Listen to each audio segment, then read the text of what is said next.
Hey guys, this is Miriam at High Life Auto. I am out doing a video test drive on the 2009 Dodge Journey. If you've never been on my video test drives before, the way it works is I drive the vehicle on video, and I tell you what I see, hear, think, smell, and feel to give you the best indication of being in the driver's seat without actually being in the driver's seat. I'm not a mechanic, and this is not meant to be a 182-point inspection. Rather, this is meant to be a sneak peek into how the vehicle drives and any potential issues I notice as we're going along. So, we'll take a look around the vehicle, we'll take a look under the hood, we'll take a look under the vehicle on this one, and then we'll go for a drive.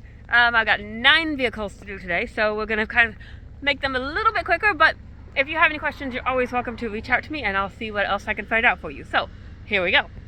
All right, 2009 Dodge Journey. This one is a little bit rougher, but everything I'm doing today is going to be their cheaper vehicles, so they're going to be a little bit rougher, a little bit higher mileage. So here we go. So but body is, on this side, not super bad as far as rust goes. I don't really see a whole lot of rust. Tires, they were painted black. And the paint's kind of coming off, so do what you want with those. Sorry, wheels, not tires. Tires were already black. The tires are probably about 35% would be my guess. That's on the back. Front tires are probably about 30%. You see right here on the front, this is kind of where our damage is. And I don't know, exactly what happened. I don't know, hit a deer. And I'm sure a lot of that can be popped out or bent in or even just replaced. I don't know. We just got these in last night, this morning. Bumper is probably popped out and put back in type of thing. The hood, I don't know. It probably just, it might be able to be bent back in, but it's not overly bad. I think I popped it, but I might not have. Get my hand under here. Take a look. I'll double check that I popped it. Yeah, I had to have popped it. Just had it open.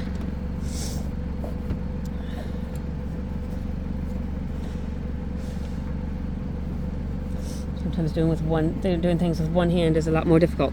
All right, I'll double check. Okay. Let's see. Going around here inside, we've got cloth. It is a little bit dirty. I've not touched these as far as cleaning them or doing anything, so it does need a good cleaning. It does need a good vacuuming, but it doesn't smell bad in here. Let's see, let's make sure this hood is good and popped. Okay, it should be. I think I just need 2 hands.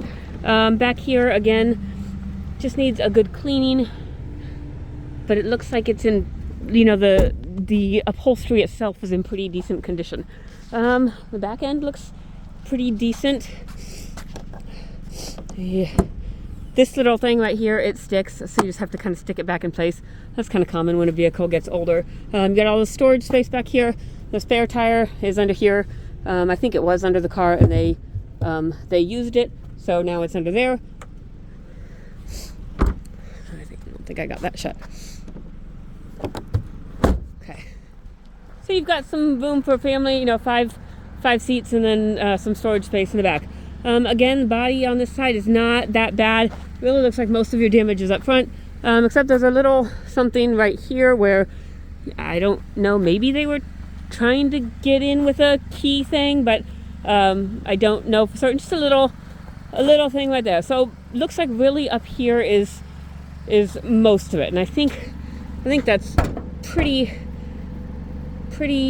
not hard to get out. Okay, put my phone down for just a minute. All right, so that is not a two-person job, a 2-hand job. Okay, so here is your motor. It's a 2.4. Sounds pretty decent. I think the auction said engine noise, but I think that's what they're talking about is just this running noise. That's all I'm hearing. I don't hear anything abnormal at all. Seems to be running pretty decent. I did check all the fluids. All the fluids were decent. The engine oil is still a decent clearish brown. Transmission fluid was still red. Didn't smell anything funny. So that was still good. Make sure that got shut. And I did see we need to check underneath this.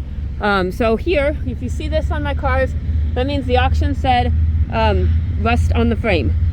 sometimes, unless the ground's wet, which, so I'm not gonna get like super underneath it today. I will get kind of underneath, but some days I'll get like all the way underneath. Sometimes that means like, you know, there's a huge old hole.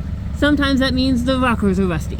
So you can see here, rockers are rusty, but that's pretty common because we live in the Midwest, and you get that. Sometimes it means you just never know. So here, you got rust right here, and that's on the, I'll have to look and see what that is. That's on a cross member. So it's on your main frame rails are here, so that's on a cross member. Mostly what I look for is if it gets into your suspension parts. When you start getting rust into your suspension, like you know, if your ball joint is connected to your frame and where it's connected is rusted out, that's where it becomes problematic. You know, or your entire frame is rusted out or something. So that's usually what I look at, but also everybody has different standards, so you need to make sure that you have what's comfortable for you, because you know, some people don't like any rust, but I understand that we live in the Midwest and rust is inevitable. So that's what I have for right now. I know that wasn't a super great view, so definitely when you get here, check underneath it. Hopefully it'll be a drier day, but I don't think that there was anything super bad. I mean, there was the rust there on that cross member, but it didn't seem like any integrity piece.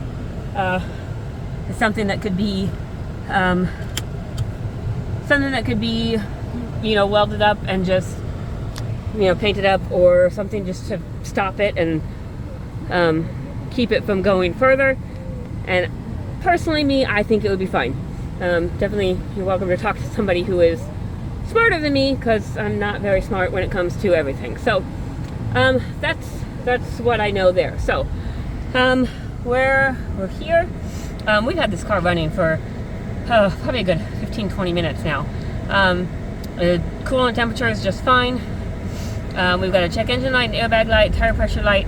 I've not messed with any of the tire pressures. Usually when I check a car in, I air them all up to 40 or 45 on an SUV, and then we see what they do after that. So if you get here and the tire pressure light is still on, then it's either a sensor or, you know, it's gone low, and then we can adjust, then we can determine whether or not it's a sensor or whether or not a tire is leaking. But you know, I don't know how long this has been sitting at the auction. I don't know how long it was sitting on a dealer's lot before that. But the tires are not so low right now that I can't drive it. So so I'm not super concerned about it right now, but just be aware of that. So 264,000 miles. However, it has been maintained. You know, oil change is not due till 265, 774. So it's not focusing in there, but that means the oil change has been done. People have been maintaining it, and maintenance is a whole lot more important than the odometer. It's a whole lot more important than the age. It's a whole lot more important than any of that. If you don't maintain a car, you might as well drive it into the river. If you do maintain a car, it's just going to last night and day longer. So not to say that this is perfect or anything, but that sticker right there goes a whole long way. So there's that. So let's see. Driver's side window works. Passenger side window works. Rear passenger side window works. Rear driver's side window works. We've got the heat on, and it works really well. We got the radio on, and it works really well. You got a CD player for all your old school tunes. Looks like you can connect your phone. You've got an aux port, so you got all this cool stuff. So we do have that check engine light on. There's one code on here. Let's see.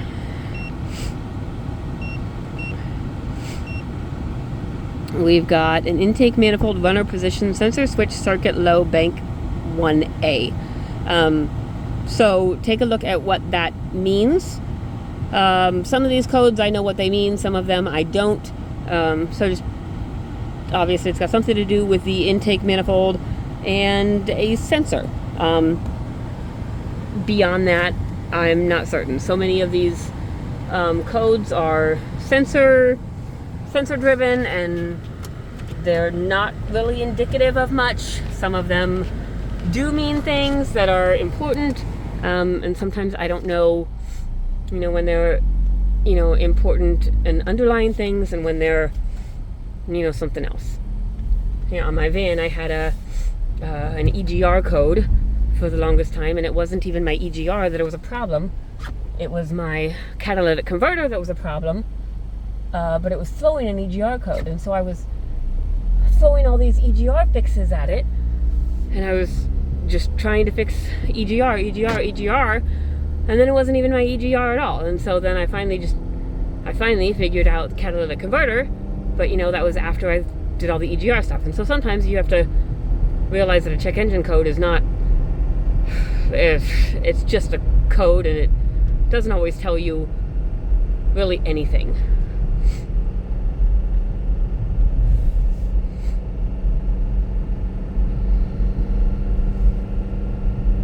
So that's the long and story of why I'm not really scared of check engine codes, because they don't really tell me anything. I listen to what the vehicle is telling me. I drive it and I feel it. I know what a car should feel like. And anybody who's been driving a vehicle for, longer than a week knows what a vehicle should feel like. And if it doesn't feel like that, then you figure out why it doesn't feel like that. And maybe the codes can guide you, but the codes probably aren't going to tell you exactly what it is. So, anyways, off of my soapbox, this drives pretty well. It's running and driving smooth.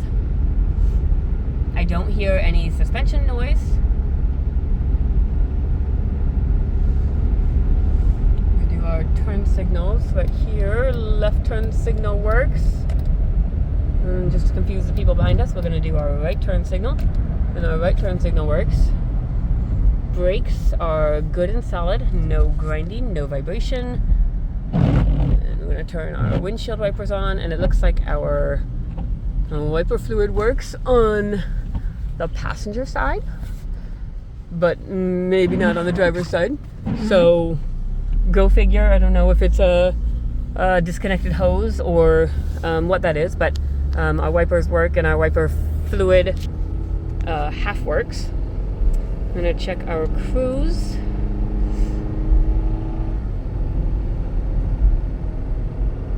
And let's activate it about here and see what we've got. We got cruise, and yes, I said we've got cruise. So, long and short, I think it's a pretty decent vehicle. It's got high miles, it's got a little bit of body damage, it needs cleaned, but it seems like a pretty decent vehicle, and it's been maintained, and it's cheap. So take a look, see what you got, see if it's something that will get you by for what you need it for, and then if you've got any questions, shoot them at me and I'll see what I can do for you. Thanks, guys.